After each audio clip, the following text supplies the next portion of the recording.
मैं डॉक्टर आनंद प्रदीक्षित हूँ, retired assistant collector कम assistant commissioner. IAS rank होता है ये। मैं आप लोगों को एक दिन छोड़कर मंडे, वेडनेसडे, फ्राइडे को इस चैनल पर बहुत सारा ज्ञान देता रहता हूँ। आज मैं डिस्कस करूँगा राजद्रोह या देशद्रोह कानून के ऊपर, जिस पर चर्चा चल रही है। एग्जैक्टली देखा जाए तो सेडिशन के कानूनों पर सरकारों के पक्ष अपने अलग हैं, विपक्ष का तर्क अलग है। राज्य सरकारों के कुछ के अलग तर्क हैं, प्रबुद्ध नागरिकों के कुछ अलग तर्क हैं, और न्यायालय देखें क्या निर्णय पारित करते हैं, ये अलग बात है।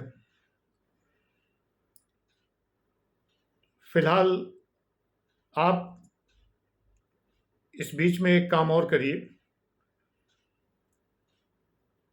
लिंक में मेरा ऐप दिया हुआ है, सिवाग, SIVAG। वो ऐप डाउनलोड कर लीजिए और उसके फ्री सेक्शन में डाउनलोड करके रजिस्टर कर लीजिए।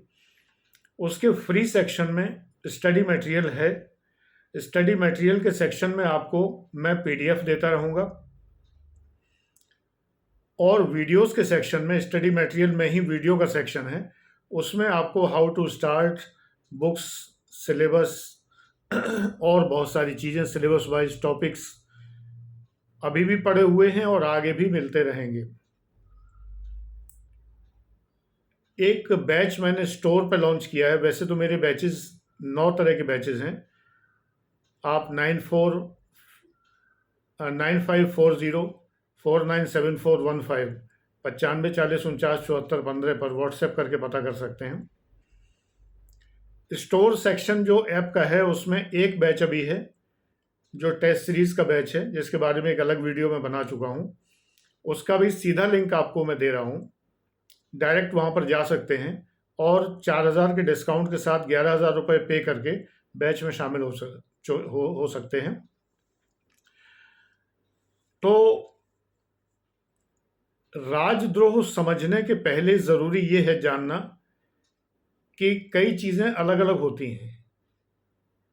राज्य यानी स्टेट, कैपिटल S से लिखा हुआ। भारत एक स्टेट है। ये वो राज्य नहीं है जो UP, MP, झारखंड, बिहार, छत्तीसगढ़, मध्य प्रदेश, वो वाला राज्य नहीं। राज्य का अर्थ वो उन्हीं अर्थों में है जो अनुच्छेद 12 में राज्य की परिभाषा दी गई है। वो राज्य, या जहां राज्य के नीति निर्देशक सिद्धांत बताए गए हैं, तो वहां जो राज्य कहा गया है वो राज्य, यानी भारत। वैसे अनुच्छेद 12 के अनुसार central government, state government, central executive, state executive, Panchayati Raj संस्थाएं, local self governance and other authorities को सुप्रीम कोर्ट समय समय पर डिफाइन करता रहता है। तो राज्य और सरकार अलग अलग चीजें हैं। राज्य का अर्थ है भारत, चाहे उसमें कांग्रेस की सरकार हो या उसके अंदर जो है भाजपा की सरकार है, राज्य भारत ही रहेगा लेकिन सरकार कांग्रेस की या भाजपा की कहलाएगी। तो सरकार और राज्य अलग अलग बातें हैं। राज्य और राजनीतिक दल भी अलग अलग बातें हैं। जब कोई राजनीतिक दल गवर्नमेंट में बैठ जाता है तो उसकी कुछ मर्यादाएं होती हैं। इसीलिए हमारे प्रधानमंत्री जी बहुत से इश्यूज पर चुप रहते हैं जिन पर बड़ी चर्चा रहती है, क्योंकि ये उनके पद की गरिमा है और सरकार के प्रमुख होने के नाते वो उन विषयों पर अनावश्यक वार्तालाप नहीं करते, करना भी नहीं चाहिए। राजनीतिक दल बोल सकते हैं, भाजपा बोल सकती है उन विषयों पर, तो राजनीतिक दल अलग बात है, सरकार अलग बात है, और राज्य अलग बात है। और इसके ऊपर भी एक चीज होती है, दबाव समूह।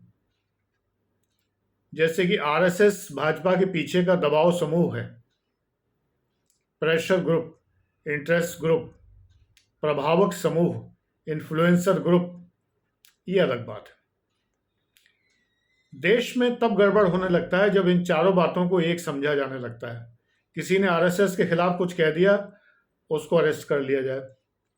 किसी ने भाजपा के खिलाफ कह दिया, अरेस्ट कर लिया जाए। किसी ने सरकार के खिलाफ कुछ कह दिया, अरेस्ट कर लिया जाए। ऐसा थ्योरेटिकली नहीं होना चाहिए, ऐसा विद्वान कह रहे हैं जब से ये चर्चा चली। लेकिन असल में सरकार का पक्ष एक अलग पक्ष है। आईएएस एस्पिरेंट को सरकार के पक्ष में ही सोचना मैं सिखाता हूं। हनुमान चालीसा पढ़ना राजद्रोह का केस नहीं होना चाहिए, ऐसा विद्वान कहते हैं। लेकिन हनुमान चालीसा किसी के घर में घुस के आप पढ़ेंगे तब भी ये राजद्रोह नहीं हुआ। लेकिन लॉ एंड ऑर्डर सिचुएशन प्रभावित हो सकती है किसी काम से, यदि तो सरकार इंटरवेन कर सकती है और उसको राजद्रोह के केस में ले सकती है, जैसा कि आप देख रहे हैं। अब ये तो माननीय न्यायालय ही तय करेंगे कि केस क्या था और क्या नहीं था। हम कौन होते हैं इस बारे में कहने वाले। लेकिन कुल मिला के बात यह है कि ऐसा नहीं होना चाहिए कि अगर सरकार की आलोचना हो। मुझे अपने बचपन में याद है, मैं कोई कांग्रेसी नहीं हूँ, न भाजपाई हूँ, न सपाई हूँ, न बसपाई हूँ, आम आदमी पार्टी का नहीं हूँ, किसी पार्टी का नहीं हूँ, विशुद्ध अधिकारी रहा हूँ, राजनीतिक ओरिएंटेशन बिल्कुल नहीं है। लेकिन मैं अपने बचपन में देखता था कि कांग्रेस के बड़े कार्टून बनाए जाते, नेता लोगों को गधा तक बना देते थे, और एक कार्टून में लिखा था कांग्रेस के राज में गधा पंजीरी खाएं, और नेताओं को टोपी लगा के और गधे की शक्ल बना के बैठा दिया जाता था, लेकिन उनके खिलाफ कोई कार्रवाई नहीं होती थी। ईमानदारी सोचिए, क्या आज आप ये सोच सकते हैं कि कोई कार्टूनिस्ट कोई किसी हमारे राजनेता की मिमिक्री करे और वो बचा रह जाए?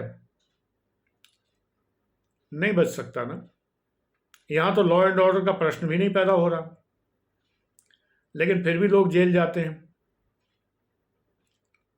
और वहीं कई बार कुछ लोगों पर ऐसी मेहरबानियां दिखाई देती हैं। एक आईएएस अधिकारी धूप का चश्मा लगा के, टाई वाई लगा के प्रधानमंत्री जी से मिलते हैं, उनके खिलाफ कोई कार्रवाई नहीं होती। मेरे ख्याल से तो नहीं हुई,